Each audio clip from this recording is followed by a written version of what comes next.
రైటిక దేశవ్యాప్తంగా ఎన్నికల నగారా మోగింది.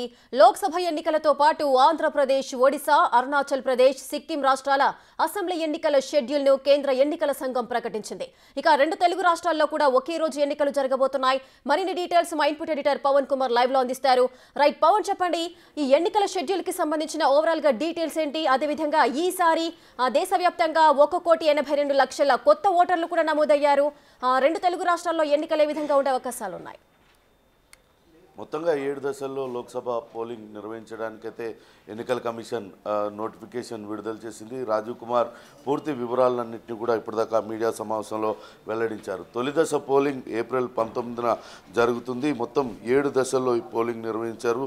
జూన్ 10వ తారీఖున తుది దశ పోలింగ్ జరిగేలాగా షెడ్యూల్ ప్రకటించారు. ఇక్కడ అటు రెండు తెలుగు రాష్ట్రాల్లో ఒకే రోజు ఒకే దశలో పోలింగ్ నిర్వహణకు అటు ఎలక్షన్ కమిషన్ నోటిఫికేషన్ విడుదల చేసింది. ఏప్రిల్ 18న ఏపీ తెలంగాణలో ఎన్నికలు జరుగుతాయి. అటు నోటిఫికేషన్ విడుదలవుతుంది. ఏప్రిల్ 25 వరకు నామినేషన్ దాఖలకు గడువు ఇచ్చారు. ఏప్రిల్ 26 వరకు నామినేషన్ల పరిశీలన ఉంటుంది. ఆ తర్వాత ఏప్రిల్ 29వ తారీఖున వరకు ఉపసంహరణకు వాళ్ళకి గడువు ఉంటుంది. ఆ తర్వాత మే 13వ తారీఖున ఏపీ తెలంగాణలో ఎన్నికలు నిర్వహిస్తారు. కౌంటింగ్ జూన్ 4వ తారీఖున నిర్వహించేలాగా ఏపీలో జూన్ 4వ తారీఖున కౌంటింగ్ చేసేలాగా అటు నోటిఫికేషన్ విడుదలైంది. కానీ అటు ఎన్నికల నిర్వహణకు ఎన్నికలకు కౌంటింగ్కి చాలా గ్యాప్ ఎక్కువగా ఇచ్చింది. అట్లనే ఇప్పుడు నోటిఫికేషన్ విడుదల చేసింది. ఇంకా 2 నెలల పాటు ఈ పార్టీలకు అన్నిటికీ కూడా సమయం ఉంది. అటు ప్రచారం నిర్వహించుకోవడానికి వాళ్ళందరికీ కూడా చాలా సమయం దక్కిందని మనం చెప్పుకోవాల్సి ఉంటుంది. అయితే మొదటి 3 దశల్లో వేరువేరు రాష్ట్రాల్లో పోలింగ్ నిర్వహిస్తారు. 4వ దశలో మాత్రం ఇక్కడ పోలింగ్ నిర్వహించడానికి ఏర్పాట్లు చేశారు. తొలి దశలో 102, రెండో దశలో 89 లోక్సభ స్థానాలకు అటు పోలింగ్ నిర్వహించడానికి అటు నిర్ణయం తీసుకున్నారు. అట్లనే 3వ దశలో 96, 4వ దశలో అటు 94 లోక్సభ సీట్లకు పోలింగ్ జరుగుతుంది. 4వ దశలోనే ఇటు ఆంధ్రప్రదేశ్, తెలంగాణలో కూడా పోలింగ్ జరిగే అవకాశం జరుగుతుంది. అలానే 5వ దశలో 49, 6వ దశలో 57, 7వ దశలో 57 లోక్సభ స్థానాలకు పోలింగ్ జరుగుతుంది. దీంతో మొత్తం దేశవ్యాప్తంగా ఎన్నికల నిర్వహణ అంతా కూడా అటు పూర్తవుతుందని చెప్తున్నారు. మొత్తం ఈ పోలింగ్ నిర్వహణకు ఎన్నికల నిర్వహణకు దాదాపుగా 1.5 కోటి మంది ఉద్యోగులు ఈ ఎన్నికల విధుల్లో పాల్గొంటారంటూ chief election commissioner Rajiv Kumar అటు చెప్పారు. ఇక దేశవ్యాప్తంగా అటు ఎన్నికల నిర్వహణకు దాదాపుగా 10,50,000 పోలింగ్ కేంద్రాలను ఏర్పాటు చేస్తున్నారు. ఎన్నికల కోసం 55 లక్షల ఈవీఎంలను కూడా ఏర్పాటు చేస్తున్నారు. ఇప్పటికే 98 కోట్ల మంది ఓటర్లుగా నమోదై ఉన్నారు. ఇప్పుడు కొత్తగా 1,08,00,000 మంది కొత్త ఓటర్లుగా నమోదయ్యారు. మొదటిసారిగా వాళ్ళందరూ కూడా ఓటు హక్కు వినియోగించుకోబోతున్నారు. ఖచ్చితంగా ఓటును తప్పనిసరిగా వినియోగించుకోవాలంటూ ఇప్పటికే విస్తృతంగా ఎలక్షన్ కమిషన్ ప్రచారం చేస్తుంది. రాజీవ్ కుమార్ కొద్దిసేపటి క్రితం ఆయన మీడియా సమావేశంలో కూడా చెప్పారు, ప్రతి ఒక్కరూ తప్పనిసరిగా ఎన్నికల్లో పాల్గొనాలి, ఓటింగ్లో పాల్గొనాలంటూ చెప్పారు. ఇక ఏపీ తెలంగాణలో ఎన్నికలు జరిగే రోజునే ఇటీవల అటు ఎమ్మెల్యే లాసనందిత ఆకస్మిక మృతితో కంటోన్మెంట్ స్థానం అక్కడ ఎమ్మెల్యే లేకుండా ఉన్నారు, అక్కడ ఖాళీ ఉంది.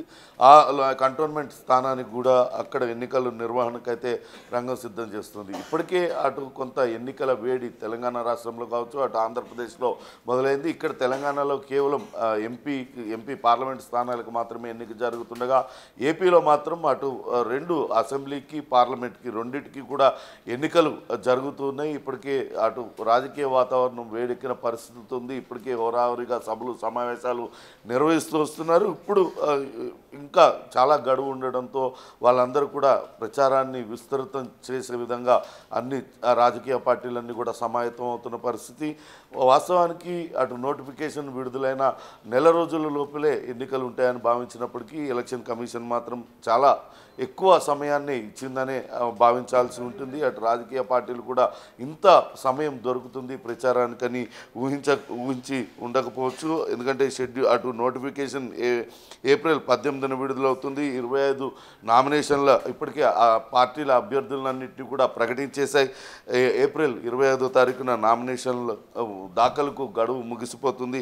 ఆ తర్వాత ఏప్రిల్ 26న నామినేషన్లన్నింటినీ కూడా స్క్రూటినీ చేస్తారు.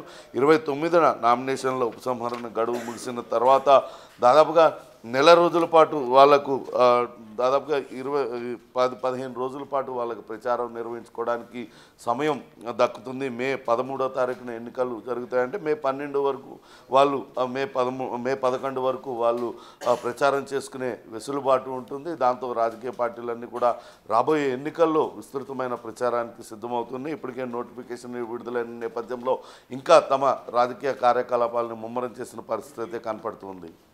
రైట్ పవన్, ఇక దేశవ్యాప్తంగా ఎన్నికల నగారం మోగిన వేళ కూడా కొన్ని అంశాలైతే తెరపైకొస్తున్నాయి. ఈ మధ్య కాలంలో ఎలక్టోరల్ బాండ్స్ అంశం అనేది దేశాన్ని ఒక కుదుపుకైతే లోన్ చేసింది. సో ఈ నేపథ్యంలో ఈ ఎఫెక్ట్ అనేది ఎన్నికలపై ఏ విధంగా ఉంటుంది అనే ఒక క్వశ్చన్ రైజ్ అవుతుంది. అదేవిధంగా మణిపూర్కి సంబంధించిన అంశం కూడా ప్రస్తావనకు వస్తోంది. మణిపూర్లో ఈ మధ్య కాలంలో ఎన్నో అల్లర్లు చోటు చేసుకున్నాయి. అక్కడ శాంతియుత వాతావరణంలో ఎన్నికలు ఏ విధంగా నిర్వహిస్తారు అంటూ కూడా ఈసీని క్వశ్చన్ చేసిన సందర్భాలున్నాయి. దీనికి సంబంధించి మీ దగ్గర ఉన్న విశ్లేషణ ఏంటి?